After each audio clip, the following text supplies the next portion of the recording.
السلام عليكم ورحمة الله وبركاته. داود دمانتي وسلامتي بالك سيدون كجوكتان. هالكان لقى داونيسان وشانالك سومالي انتربرونير. سيدو كل أصحابتي أنا مقعد عبدول دياس. So guys أصحابتي دي هورو شانال كحرنت. Welcome back to another video. أصحابتي عصبنا وحلية سودو هذا. شانالك سبسكرايب نوصارا. سيدو كل لايك إيو كومنتين هوس نقول ربي جلم بنوت هاي. Okay. So guys مانتا وكان سننا وحلي هذا vlogs. marka caaw barnaamijkan aan rabo inaan idin soo jeediyo sida la socotaanba anigu waxaan joogaa East Africa gaar ahaan Kampala dalka Uganda waxaad la socoteen in adduunka uu jiray lockdown kaasoo adduunka oo dhan ba maxay ahayd uu galay oo cudurkan COVID-19 ama COVID-19 uu caalamku galiyay marka hadda waxaan u maleysaa in 6 bilood 7 bilood meelaha adduunka dhan uu kala xirnaa oo wax diyaarada iyo wax dad isu kala gooshay adduunka uu san kala jirin oo wadan walba saan barnaamijka horay aan ugu soo sheegay marka lockdown ka hadlayay ba maxay ahayd adduunkii dhan wixii isu kala gooshay dhan ay xirmadeen so guys arintaas rabaa inaan idinka dabageeyo waliba gaar ahaan waxaan rabaa inaan ka hadlo madaarka ama airportka dalka Uganda ama caasimadda Kampala oo la furay airportkaas oo dadku ugu aqoon dhow yihiin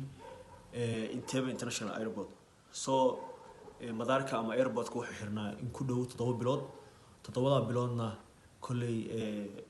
wax dad oo ka soo degay malahan laakiin waxyaabaha cargo-ga iyo waxyaabaha qutl darooga dadku u baahan yihiin maadaama dalku uu san badal lahayn dalka Uganda waa la ogolay in ka soo degaan laakiin maanta bisha October waa 3 caawa waxaana si official airportka loo furay October 1 October 1 waan rabaa inaan videogan soo geliyo laakiin hase gudanteeda asxaabta waa iska mashquulay waxaan ilaahay uu qadaray inaan caawa idin soo galiyo oo bisha October ay 3 tahay so guys waxaan rabnaa inaan ka hadalno arrimo kooban arrimahaas oo ah arrimo ku saabsan sida loo furo airportka iyo dadka arrival-ka iyo dadka departure-ka dadka imaanaya iyo dadka baxaya waxyaabaha looga baahan yahay video-gintaas rabnaa inaan kaga hadlo oo waliba asxaabteeda YouTube ku xiran oo ama Kampala jooga ama kuwa meelaha kala jooga haddii rabaa in ama Kampala yimaadaan ama kuwa YouTube-ka iga daawado Kampala ila jooga haddii rabaa in dalka baxaan aad baan loo wada sugayay in la furo madaarka ama airportka dalka Uganda gaar ahaan Kampala airportkaas magaciisa la yiraahdo dadkaan aqoon Entebbe International Airport so guys waxaan rabaa inaan idin ka dabageeyo update u dambeeyay ama news u dambeeyay maadaama madaxweynaha dalka uu furay madaxweynaha dalkan marka dadka baxaya ama dadka airport ka tagaya oo ama dalkoodii aadaya ama wadamo kale aadaya waxyaabaha looga baahan yahay iyo sidoo kale dadka imaanaya Uganda ama Soomaaliya ka yimaadaan ama meelaha kale ka yimaadaan waxyaabo looga baahan yahay hadaan ku hormarno dadka baxaya oo departure-ka ah oo dalka isaga baxaya waxyaabo looga baahan yahay horta qofka haduu dalka ka baxayo oo ama ha ahaado qof local dalka u dhashay ama ha ahaado qof ajnabi oo meeshan ku nool ama ka shaqeysta waxyaabo looga baahan yahay waxa kamid ah in marka u horeysa inuu haysto certificate COVID-19 uu qofka negative u yahay ama unuusan haddii aan si kale idinku sheego cudurka COVID-19 uusan qofka uusan qabin haddii shahaadadaas ama certificate-ka qofka uu wato oo cadeynaysa inuusan COVID-19 uusan qabin qofka way u salaanaysa inuu airport ka duulo teeda kale waxaan u sheegayaa asxaabta Uganda joogta oo rabta inay ka baxaan dalka haddii aysan wadan certificate-kaas waxa uu suurtageliyay lacagtina iska qasaarinana flight-kiina isaga ciyaarina taas waa mid oo horeysa midda labaad oo looga baahan yahay qofku markuu airport ku tago waxa looga baahan yahay inuu qofka maxay ahayd sanitizer ama bahasha gacmaha alcohol lagu dhaqdo inuu wato iyadana waa khasab sidoo kale waxa looga baahan yahay qofka departure-ka ah inuu face mask ama uu wato kaasoo very important ama aad loogu baahan yahay inuu qofku wato sidoo kale waxyaabaha kamidka ah in la dhooro shuruudaha la dhooro qofka markuu baxayo waxa kamid ah wax la yiraahdo social distance ama in la kala fogaado oo dadku baxaya marka ama qofka maxay ahayd adiyaal isla raacaysaan rag iyo dumar nooc doon ha ahaado inaad almost 2 mitir aad u jirsatid okay sidoo kale airportka dadka baxaya san news ka arkay maxay ahayd every maxay ahayd terminal qofka baxaya ama every maxay ahayd qofka meel uu marayaba waa maxay ahayd waa la baarayaa sidoo kalena waxyaabaha sanitizer-ka ama gacmaha lagu dhaqdo baa qof walba la siinaya hadduusan wadan sidoo kale face mask-ga hadduu qof ku yar yahay na waa la siinaya sidoo kale waxaa idinkaga degaya asxaabta baxaysa oo ama Kampala ka baxaysa oo meel kale ama dalkii aadaya ama meel kale aadaya in waxaan face mask-ga ama afka lagu jeebto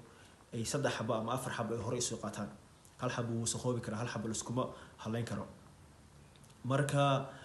taas waa halkaas sidoo kale waxaan rabaa inaan ka hadlo dadka arrival-ka ama dadka imaanaya ama Soomaaliya ka imow ama Yurubta ka imow ama meel kale ka imow maxaa laga baahan yahay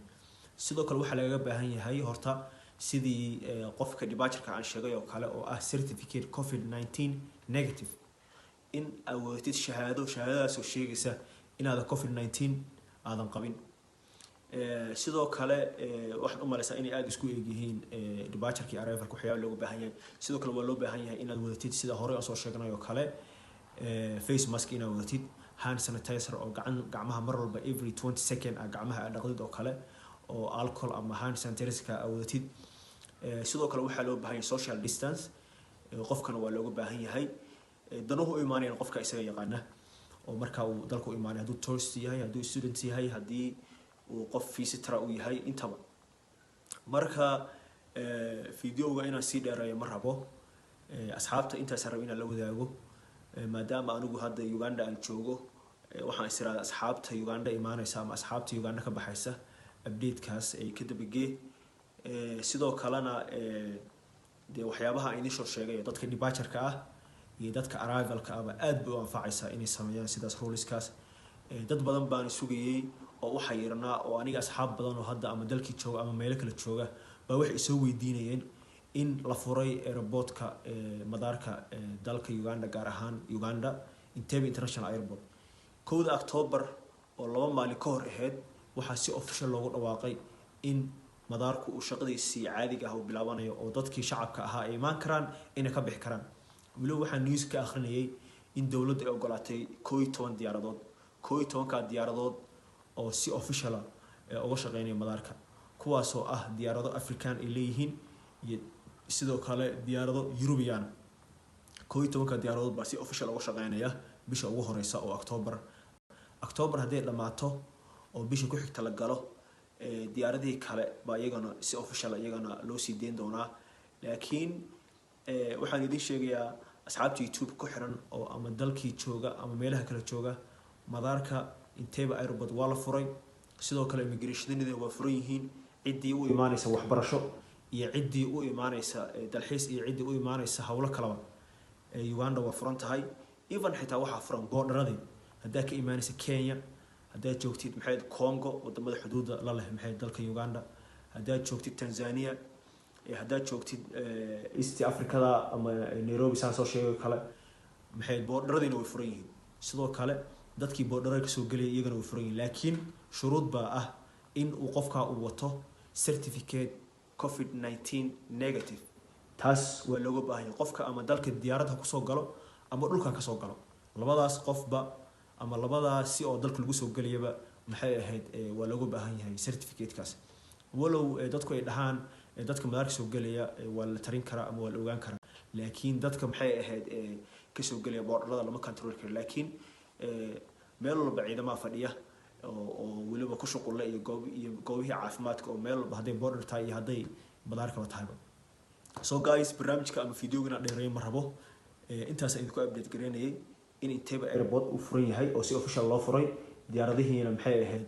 iyagana sidoo kale loo ogolaaday inay shaqeeyaan dadka shacabka ay qaadaan marka video intaas ku soo gabagabeynaya haduu Ilaahay ilmo video ku xiga